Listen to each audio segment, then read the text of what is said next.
आदाब, नमस्कार, सत श्री अकाल टू एवरीवन। जैसा कि हमारा क्लास 10th में अभी हमारे जो प्रोजेज हैं वो कंप्लीट हुए हैं। तो अभी जो हमारा नेक्स्ट जो टॉपिक हम नेक्स्ट जो सेक्शन हम करने जा रहे हैं वो है पोइट्री का।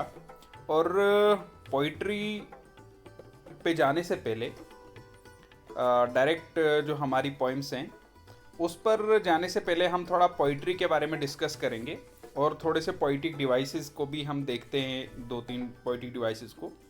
और मैंने इससे पहले भी प्रीवियस वीडियो में 3 पोइटिक डिवाइसेस को डिस्कस किया था। हम थोड़ी सी नज़र उसके ऊपर भी मारेंगे, लेकिन ज़्यादा जो स्ट्रेस हमारा जो हमने कवर नहीं किया है उन पोइटिक डिवाइसेस को हम करेंगे।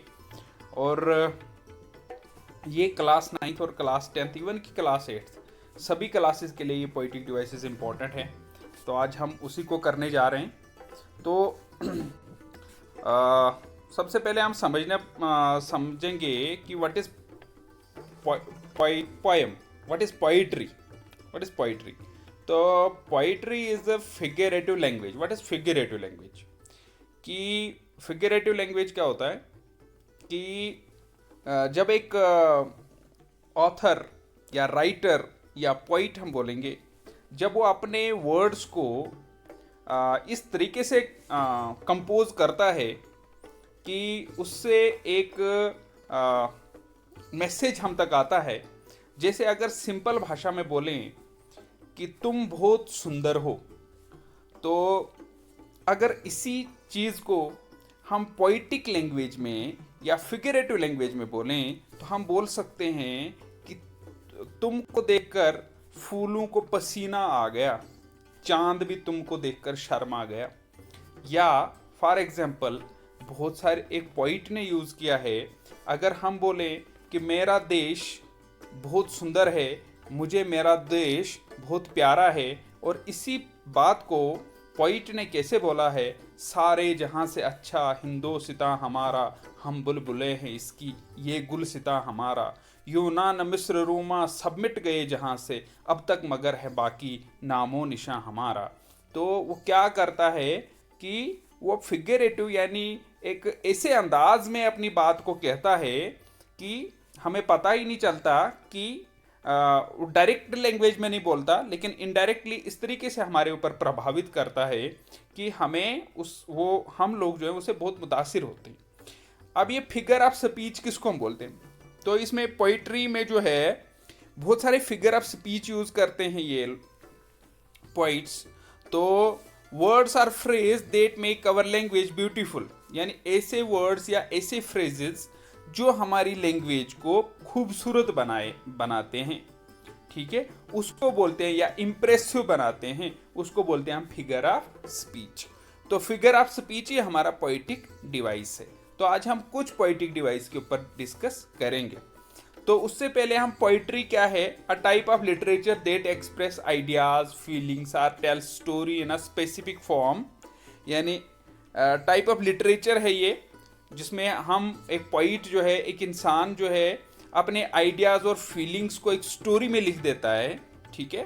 तो वो या हम अगर आप इसमें बहुत और सारी एग्जांपल्स दी हैं, uses few words to convey its message, arouses our emotions, जो हमारे इमोशंस होते हैं, गुस्सा, प्यार, हमदर्दी या जिलेसी, ईगो, ये सब चीज़ें। तो इनको जब इंसान स्टोरी कुछ वर्ड्स में वो लिख पाता है तो वो एक पोइट्री बन जाती है। Poems use imagery suggest action or mood. और एक सबसे अच्छी एक डेफिनेशन पोएम की, पोइट्री की, रॉबर्ट फ्रॉस्ट ने मुझे लगी बहुत अच्छी। Poetry is when an emotion has found its thought. यानी पोइट्री किसको बोलते हैं? जब एक इमोशन को एक थॉट मिलता है। अब इमोशन क्या है? इमोशन हमारे बहुत सारे, जैसे गुस्सा आ जाना, ठीक है, जैसे किसी के ऊपर बहुत ज़्यादा हमदर्दी आ जाना, जैसे अपने मुल्क के लिए जो गूज़बम्प्स होते हैं ना, यानी जो बाल खड़े हो जाना, देशभक्ति पैदा हो जाना, ठीक है। तो ये सारे जो हैं इमोशंस हैं, और इनको जब हम सोच में बदलते हैं और इस सोच को जब हम एक लफ्ज़ों में बयान कर सकते हैं, तो उसको वो क्या है, एक इमोशन को इमोशन को क्या मिल जाती है, सोच, और सोच को क्या मिल जाते हैं, words. Emotion to words, thought, thought to words, तो उसको हम बोलते हैं पोइट्री। तो ये रॉबर्ट फ्रॉस्ट की एक डेफिनेशन है पोइट्री के ऊपर, तो बहुत खूबसूरत डेफिनेशन है। हमारे पास अगर आपकी स्क्रीन पे देख पा रहे होंगे तो दो पोएम्स हैं, एक है माई मदर एट 66 और दूसरी है द रोड नॉट टेकन, ये भी रॉबर्ट फ्रॉस्ट की लिखी हुई है। My mother at 66 driving from my parents home to Cochin last Friday morning I saw my mother beside me doze open not her face ashen like that. यानी यहाँ पर poet ने कुछ यूज़ किए हैं वर्ड्स, कुछ figurative words, figure of speeches use की हैं, लेकिन जो हम आम पोएम को क्या समझते हैं, जैसे सारे जहाँ से अच्छा हिंदोस्तां हमारा, हम बुलबुलें हैं इसकी, ये गुलसिता हमारा, तो हमारा हमारा, ठीक है। राइम्स को हम समझते हैं कि राइम को मिलाना ही लास्ट पे, जैसे twinkle twinkle little star how you wonder what you are, star और आर को मिलाता है, ठीक है। तो हम समझते हैं यही पोइम है, नहीं, हम पोइम को बहुत सारे पोइट्स जो है राइम्स के ऊपर ध्यान नहीं देते। अगर आप इस माई मदर एट 66 को देखें, यहाँ पर राइम स्कीम को मद्देनजर नहीं रखा, यानी हर एक लाइन की राइम अलग अलग है। अब देखिए रॉबर्ट फ्रॉस्ट की ये poem, two roads diverge in a yellow wood and sorry I could not travel both, यानी वुड और बोथ अलग अलग हैं। And be one traveller long I stood, अब देखिए स्टूड और वुड जो है ये मैच हो रहे हैं, वुड स्टूड, कुड ये भी मैच हो रहा है, और ग्रोथ अंडर ग्रोथ, और ये बोथ के साथ अंडर ग्रोथ मिल रहा है, ठीक है। अब देखिए वुड के साथ क्या मिल रहा है, वुड के साथ स्टूड मिल रहा है, स्टूड के साथ कुड मिल रहा है, कुड के साथ बस ये तीन चीजें मिल रही है, वुड, स्टूड और कुड।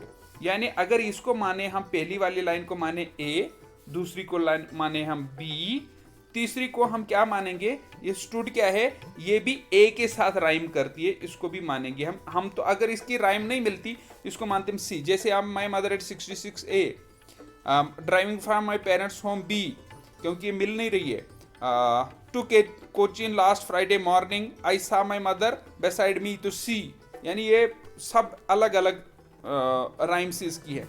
लेकिन यहाँ पर two roads diverge in yellow wood A, travel both B, क्योंकि वुड और बोथ नहीं मिलता है, स्टूड ये आ गया वुड के साथ मैच कर रहा है तो इसको बोलेंगे हम ए, और कुड भी ए के साथ मिल रहा है, और ग्रोथ जो है किसके साथ मिल रहा है, बोथ के साथ। तो हमारे पास इस जो पहला स्टेंजा है इसकी राइम स्कीम कैसे बन रही है, वुड आ गया ए, उसके बाद क्या आ गया, बोथ आ गया बी, उसके बाद स्टूड आ गया ए, कुड आ गया ए, और उसके बाद अंडरग्रोथ क्या आ गया, बी। तो इसकी राइम स्कीम ऐसे जैसे बनती है, ए बी ए बी, ठीक है। तो बहुत सारे पॉइंट्स अलग अलग हिसाब से अपने राइम्स को मिलाते हैं, तो ये भी एक पोइटिक डिवाइस है। दो चीजें आपने बिल्कुल आम हर एक पोएम में, मैक्सिमम पोएम्स में ये होती हैं, और हमारे, मैं कहता हूँ क्लास 3rd से बच्चे को ये चीज़ पता होनी चाहिए कि राइम स्कीम किसको बोलते हैं, जो ये लास्ट वाले राइम्स को मिलाते हैं। और ये अब देखिए ये वाला अगर हमने किया कैसे, अगर हम इसको माने ऐसे ए बी फिर ए तो फिर आ गया बी। अगर आप दूसरा स्टैंजा देखें, फेयर ए, क्लेम बी, वियर ए, डियर ए, सेम बी, यानी दूसरे स्टैंजा में भी इसने इसका यूज किया है। तो दो चीजें हमने यहां पे सीखने को मिली, कौन कौन सी, एक स्टैंजा, एक क्या आ गया हमारे पास स्टैंजा, पहला स्टैंजा, ये आ गया दूसरा स्टैंजा, तीसरा स्टैंजा। स्टैंजा में क्या होता है, ये कुछ ग्रुप ऑफ लाइंस को इकट्ठा लिखते हैं, फिर जब ये टॉपिक को थोड़ा सा डाइवर्ट करते हैं, थोड़ा सा चेंज करते हैं, तो उसको हम क्या बोलते हैं, दूसरा स्टैंजा।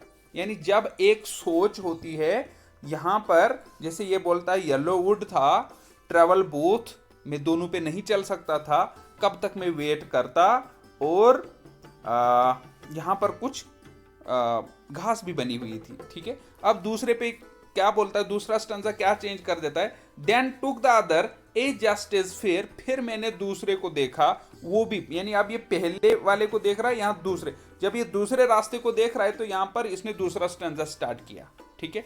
फिर जब ये दोनों को कंपेयर कर रहा है तो फिर तीसरा स्टैंजा यहाँ पर इसने स्टार्ट किया। तो जब ये ग्रुप ऑफ लाइंस को इकट्ठा लिखता है तो यहाँ पर तो स्टैंजा समझना बिल्कुल आसान है, क्योंकि यहाँ पर देखेंगे आप तो गेप्स भी रखे हुए हैं, यहाँ पर 1 2 3 एंड 4, तो यहाँ पर 4 स्टैंजा है। तो दो चीजें, दो पोइटिक डिवाइस आपके इसमें आ गए, एक आ गया आपका राइम स्कीम, दूसरे आ गया आपके स्टैंजा, ठीक है। तो अब देखेंगे आप स्टैंजा क्या है, a group of line with in a poem that go together, ठीक है। स्टैंजाज में कंसिस्ट ऑफ एनीवेयर फ्रॉम 2 और मोर लाइन्स, इसमें दो लाइनें भी हो सकती हैं, दो से ज्यादा लाइनें भी हो सकती हैं, ठीक है। तो group of with in a poem that go together, यानी ग्रुप ऑफ लाइन्स होती हैं जो इकट्ठी होती हैं, ठीक है। तो जैसे मैंने पहले बोला, यहाँ पर भी अगर आप देखें इसमें फेड अवे में यहाँ पर एक स्टैंजा है और ये दूसरा स्टैंजा है, ठीक है। तो अगर आप, अब आपने क्या करना है कि आपने बोलना है कि इसमें कितने स्टैंजा है, ये वाला जो है इसमें कितने स्टैंजा है, ये आपके पास स्क्रीन पे लगा हुआ, इसको मैं नाम दूंगा ए, इसको नाम दूंगा मैं आपके सामने ए।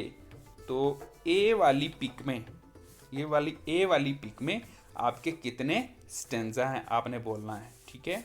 तो आपने लिख देना है, ये बी वाली पोएम है आपकी, ये बी वाली है, तो आपने इसमें देखना है ठीक से कि इसमें कितने स्टैंजाज हैं। तो ए में कितने स्टैंजा है और बी में कितने स्टैंजा, आपने होमवर्क में लिखना है ये कि ए में कितने। और अगर आप होमवर्क नहीं कर रहे हैं, स्कूल के स्टूडेंट नहीं, तो आप कमेंट बॉक्स में लिख दें कि इस ए वाली पिक में कितने स्टैंजा हैं और बी वाली पिक में कितने स्टैंजा हैं। अब हम चलते हैं आगे। अब देखिए राइम स्कीम, राइम स्कीम क्या आ गई, अब देखिए यहाँ पर राइम स्कीम क्या है, बोलता है अलग अलग हो सकती है rhyme scheme, A B B भी हो सकती है, ए बी हो सकती है, ए यानी ट्रिपल ए बी हो सकती है, ठीक है।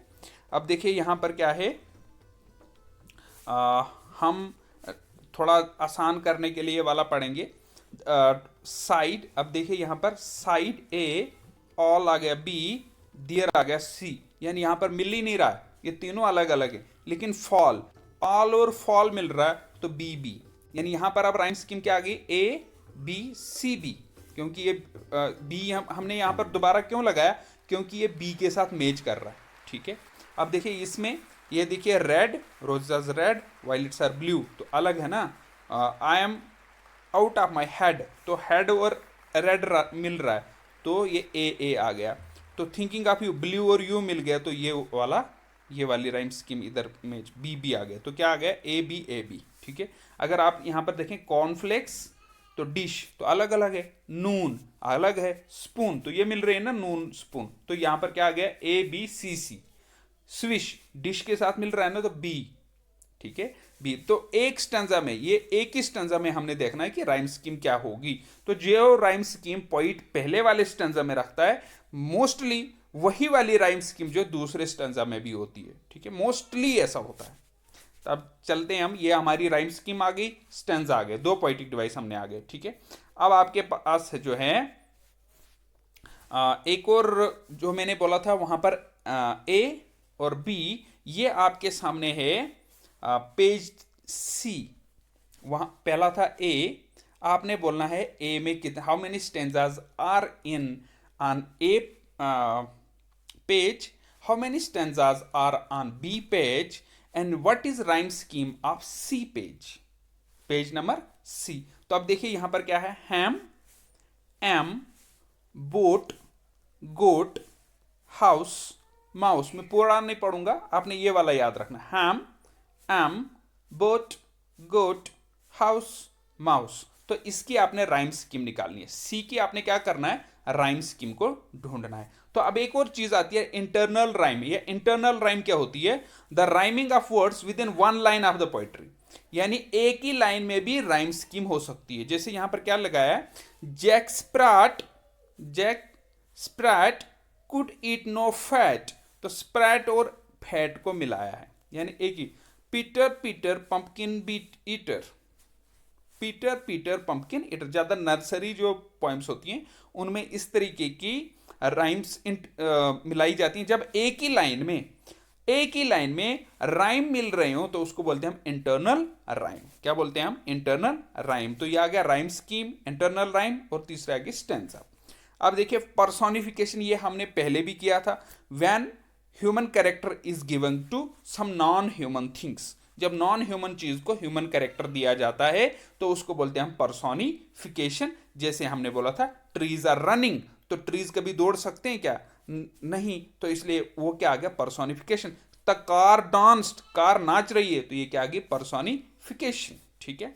मेटाफर, मेटाफर किसको बोलते हैं हम? जब दो चीजों को हम कंपेयर करते हैं, लेकिन वहां यहां पर मेटाफर में हम क्या करते हैं? एज और लाइक नहीं लगाते हैं, हम सीधा बोल देते हैं। जैसे यहां पर द सन वाज ग्लीमिंग पेरल, तो सन वाज ग्लीमिंग पेरल। My baby brother is cute little teddy bear, brother को टेडी बियर के साथ मिलाया डायरेक्ट। हमने नहीं बोला कि my brother is like teddy bear, हमने बोला my brother is teddy bear. ठीक है। तो जब हम बोले लाइक बियर तो वो सिमिली बन जाती है। जब हम उसको लाइक नहीं लगाएं, डायरेक्ट कंपेयर करें, तो वो मेटाफर हमारे लिए होता है। ठीक है। अब देखिए simile, simile is a comparison of two things using two words like or as. ठीक है। तो ये सिमिली और ये वाला पेज आपके पास डी है, पेज आपके पास क्या है? डी है। तो इसमें आपने कुछ सिमिलीज हैं, कुछ मेटाफर्स हैं, तो आपने डिफरेंट डिफरेंट लिखना है कि सिमिली इसमें कौन कौन सी है, examples of simile, examples of metaphor कौन कौन सी आपके पास है। ठीक है। तो ये वाला आपके लिए होमवर्क रहेगा। ठीक है। ये आपके लिए पेज सी। ठीक है। तो आपने इसमें देखनी है कि कितने मेटाफर और सिमिली के एग्जांपल्स हैं। So thank you for watching.